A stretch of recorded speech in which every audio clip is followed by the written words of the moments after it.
बिहार के गद्दावर नेता रामविलास पासवान को अंतिम विदाई देने पहुंचे तमाम नेता। सुबह से ही उनके आवास पर दिखा नेताओं का जमावड़ा। पीएम मोदी, राष्ट्रपति कोविंद समेत कई नेता रहे मौजूद। राजधानी दिल्ली में सर्दियों में प्रदूषण से निपटने के लिए हरित वॉर रूम का किया उद्घाटन के बाद गोपाल राय ने 39 कंस्ट्रक्शन साइटों पर एंटी स्मॉग गन लगाने के दिए आदेश।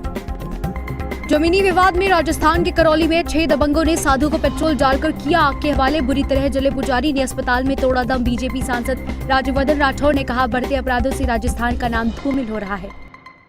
राष्ट्रपति रामनाथ कोविंद, प्रधानमंत्री नरेंद्र मोदी और कई बड़े नेता आज अंतिम दर्शन के लिए रामविलास पासवान के आवास में पहुंचे। उनका पार्थिव शरीर उनके सरकारी आवास पर अंतिम दर्शन के लिए रखा गया था। उनका अंतिम संस्कार पटना में किया जाएगा, पूरे राजकीय सम्मान के साथ।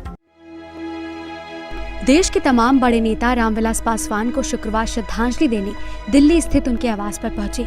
यहां से रामविलास पासवान के पार्थिव शरीर को पटना के लिए ले जाया जा रहा। चिराग पासवान अपने पिता के पार्थिव शरीर के साथ साथ नजर आए। चिराग उस गाड़ी में अपने पिता के साथ बैठे दिखाई दिए जिसमें उनके पिता को लेकर जाया जा रहा था। रामविलास पासवान लोगों के बीच कितने लोकप्रिय थे, ये आप लोगों की भारी भीड़ को देखकर बखूबी समझ सकते हैं।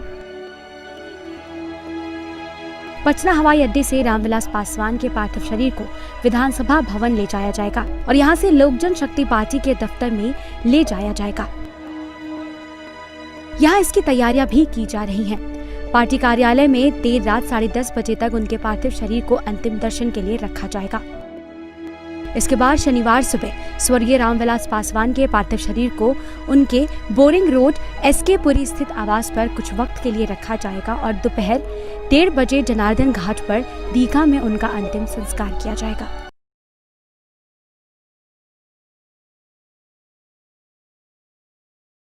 लोक जनशक्ति पार्टी के संस्थापक और देश के चहेते नेताओं में से एक केंद्रीय मंत्री रामविलास पासवान ने 74 साल की उम्र में इस देश को अलविदा कह दिया है। पासवान के सम्मान में राष्ट्रीय शोक की घोषणा की गई है। इसके अलावा उनके परिसर पर आज कई नेता श्रद्धांजलि देने पहुंचे। दलितों और पिछड़ों की आवाज। केंद्रीय मंत्री रामविलास पासवान के निधन के बाद से शोक का माहौल बना हुआ है। शुक्रवार को लोजपा नेता के आवास पर जाकर राष्ट्रपति रामनाथ कोविंद, प्रधानमंत्री नरेंद्र मोदी, भाजपा के राष्ट्रीय अध्यक्ष जेपी नड्डा सहित कई गणमान्य व्यक्तियों ने उनके पार्थिव शरीर को श्रद्धांजलि दी। लेकिन सुबह से ही समर्थकों की भीड़ नजर आई। भारी संख्या में समर्थक मौजूद रहे और सबकी आंखें नम दिखी। वहीं केंद्रीय मंत्री प्रकाश जावड़ेकर, आप सांसद संजय सिंह ने भी श्रद्धांजलि अर्पित की और रामविलास पासवान के निधन को बहुत बड़ी क्षति बताया। रामविलास जी के जाने की सब देश भर में बहुत दुख हुआ है। दलित, शोषित, पीड़ित, वंचित, पिछड़ों की हमेशा उन्होंने पैरवी की। सबके साथ न्याय हो, यही उनकी भूमिका थी। और 50 साल का एक राजनीतिक जीवन आज समाप्त हो गया।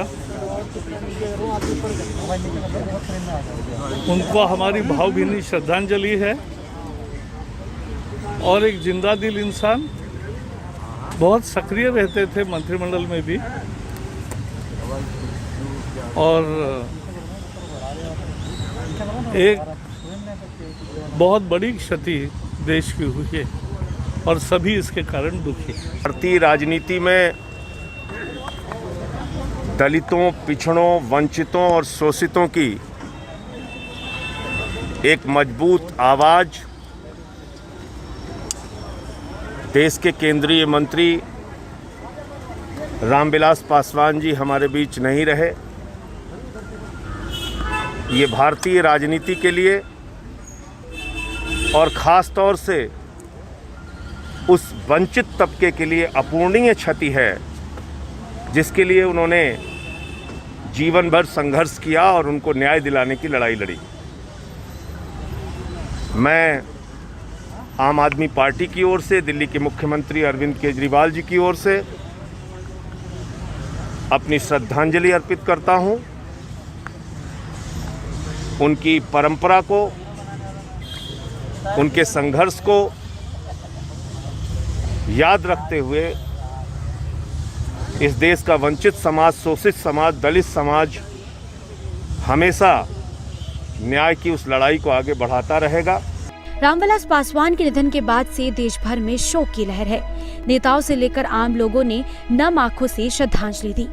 बीजेपी नेता मनोज तिवारी भी श्रद्धांजलि देने पहुंचे। इसके साथ ही केंद्रीय मंत्री अनुराग ठाकुर और कांग्रेस नेता शशि थरूर ने भी नम आंखों से अंतिम विदाई दी। मैं इतना ही कहूँगा कि एक बहुत बड़े नेता को देश ने खोया है। मोदी जी की सरकार में एक बहुत महत्वपूर्ण भूमिका निभाने वाले और यहाँ तक कि वंचित और पिछड़े और उस गरीब की आवाज़ उठाने वाले अब इस देश की राजनीति में नहीं रहे। मेरा व्यक्तिगत अनुभव उनके साथ बहुत अच्छा रहा। लोकसभा में मैं 4 बार से सदस्य हूँ और पिछले 2 टर्म से तो अगर देखा जाए रामविलास जी मंत्री भी थे। लोकसभा के अंदर हो या बाहर हो, उनके साथ बहुत सारे पुराने अनुभव भी साझा करने का अवसर मिलता था। किस तरह से राजनीति में ज़मीन पर अपनी पकड़ बनाना, लोगों के विषयों को लेकर संघर्ष करना और उसकी आवाज़ बनना जिसकी कोई आवाज़ नहीं होता था। Somebody whom I've known now since my entry into politics as a unifying figure. I knew him as a minister in UPA, I knew him as a minister in NDA. There was no difference. He dealt with everybody equally. He was a man who believed in taking people along. सब लोग तो एक साथ इकट्ठे करके आगे जाने का राजनीति कर रहा था। वो तो it's a big loss, I think. Ramvilas Paswan का पार्थिव शरीर शुक्रवार को पटना लाया जाएगा। पटना में ही शनिवार को दीघा घाट पर उनका अंतिम संस्कार राजकीय सम्मान के साथ किया जाएगा। राजधानी दिल्ली में प्रदूषण को कम करने के लिए दिल्ली सरकार ने अपनी कमर कस ली है। इसी क्रम में शुक्रवार को प्रगति मैदान में एंटी स्मॉग गन को एक कंस्ट्रक्शन साइट पर इंस्टॉल किया गया। इसका निरीक्षण करने पर्यावरण मंत्री गोपाल राय भी वहां पहुंचे। देखिए पूरी रिपोर्ट। दिल्ली में प्रदूषण का स्तर सर्दियों की शुरुआत में ही बढ़ने लगता है और अब इससे बचने की तैयारियां भी शुरू कर दी गई हैं। दिल्ली सरकार के नए आदेश के हिसाब से दिल्ली में एक तय सीमा में होने वाले कंस्ट्रक्शन साइट पर एंटी स्मॉग गन लगानी होगी। ये गन हवा में धूल के कणों को कम करती है। इस गन से पानी का दूर तक छिड़काव होता है, जिससे डस्ट पार्टिकल्स कम होते हैं और एयर पोल्यूशन कम होता है। इसी के निरीक्षण के लिए दिल्ली पर्यावरण मंत्री गोपाल राय प्रगति मैदान की एक कंस्ट्रक्शन साइट पर पहुंचे, जहां एंटी स्मॉग गन लगी हुई थी। उन्होंने बताया 20,000 स्क्वायर फीट से ज्यादा की कंस्ट्रक्शन साइट पर ये गन लगानी जरूरी होगी। 20,000 स्क्वायर मीटर से जो ऊपर की कंस्ट्रक्शन साइट है वहाँ पर एंटी स्मॉग गन लगाने के लिए निर्देश दिया गया, जिसमें से 33 जगहों पर एंटी स्मॉग गन लगा है और 6 साइटों ने अभी नहीं लगाया है। उन लोगों को नोटिस दिया गया है कि वो जब तक नहीं लगाते हैं तब तक काम बंद रखें। अगर वो साइट्स एंटी स्मॉग गन नहीं लगाते हैं तो क्या उनके खिलाफ कोई जुर्माना या कार्रवाई की जाएगी? नहीं, उनका काम बंद रखा जाए। एंटी स्मॉग गन का निरीक्षण करने पहुंचे गोपाल राय ने ये भी बताया कि दिल्ली की 39 बड़ी साइट्स पर अभी काम चल रहा है। इन सभी साइट्स पर एंटी स्मॉग गन लगानी आवश्यक है। जहां पर एंटी स्मॉग गन नहीं होगी वहां काम रोक दिया जाएगा। अभी जाड़े के मौसम में प्रदूषण काफी बढ़ता है, उसमें जो है व्हीकल पोल्यूशन के साथ साथ डस्ट पोल्यूशन का भी रोल होता है। तो दिल्ली के अंदर जितनी बड़ी साइटें हैं, करीब 39 साइटें आइडेंटिफाई की गई, जो 20,000 स्क्वायर मीटर से ज्यादा पे काम हो रहा है, वहाँ पर एंटी स्मॉग गन लगाने का निर्देश दिया गया है, जिनमें से 33 पर पूरा हो गया है काम। लेकिन अभी 6 साइटें ऐसी हैं बड़ी जहाँ पर अभी एंटी स्मॉग गन नहीं लगाया गया है, जिनके खिलाफ कार्रवाई की जाए। बहरहाल शुरुआत तो जोर शोर से हो रही है कि प्रदूषण के स्तर को इस बार कंट्रोल किया जा सके, लेकिन इन सब कोशिशों से प्रदूषण का कितना स्तर घटेगा ये आने वाले दिनों में पता चलेगा।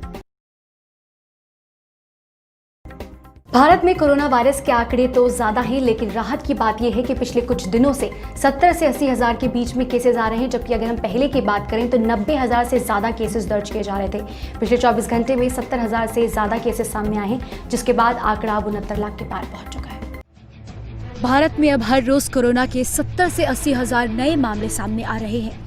यही रफ्तार रही तो नवंबर में भारत दुनिया का सबसे ज्यादा संक्रमण वाला देश हो जाएगा। भारत के लिए अच्छी बात यह है कि रोजाना बढ़ने वाले केसेस में करीब 30 से 35 हजार की कमी आई है। एक समय था जब हर दिन 90 से 97 हजार मामले सामने आ रहे थे। अब ये घटकर 70 से 80 हजार हो गए हैं। स्वास्थ्य मंत्रालय के शुक्रवार सुबह जारी किए गए आंकड़ों के हिसाब से भारत में पिछले 24 घंटों में कोरोना वायरस के 70,496 नए मामले सामने आए हैं, जिसके बाद कुल मामलों की संख्या 69,06,151 हो गई है। देश में फिलहाल 8,93,592 एक्टिव केसेस हैं, जबकि 59,06,069 लोग इस बीमारी से उबर चुके हैं। देश में पिछले 24 घंटे में 964 लोगों की मौत हुई है, जिसके बाद कुल मौतों का आंकड़ा 1,06,490 हो गया है।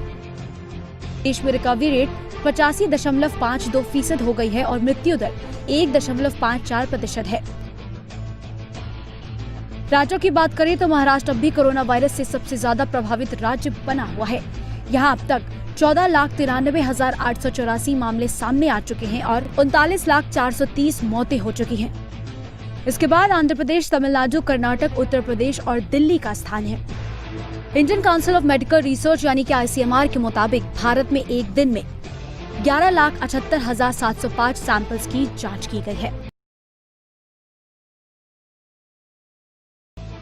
राजधानी दिल्ली में आज सुबह एक बड़ा हादसा हुआ। सही से लदा एक ट्रक फैक्ट्री में जा घुसा, जिसके बाद मौके पर ही ड्राइवर और उसके हेल्पर की मौत हो गई। पुलिस का कहना है कि ट्रक के बैलेंस बिगड़ने की वजह से यह हादसा हुआ होगा। दिल्ली में शुक्रवार तड़के सरिये से लदा एक ट्रक एक फर्नीचर फैक्ट्री की दीवार तोड़ते हुए फैक्ट्री में जा घुसा।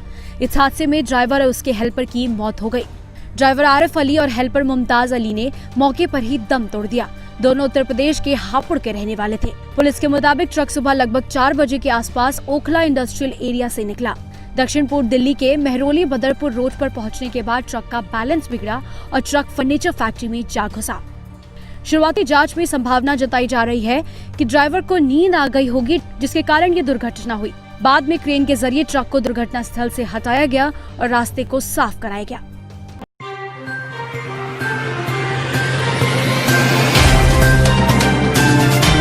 Subscribe now and press the bell icon. Never miss an update.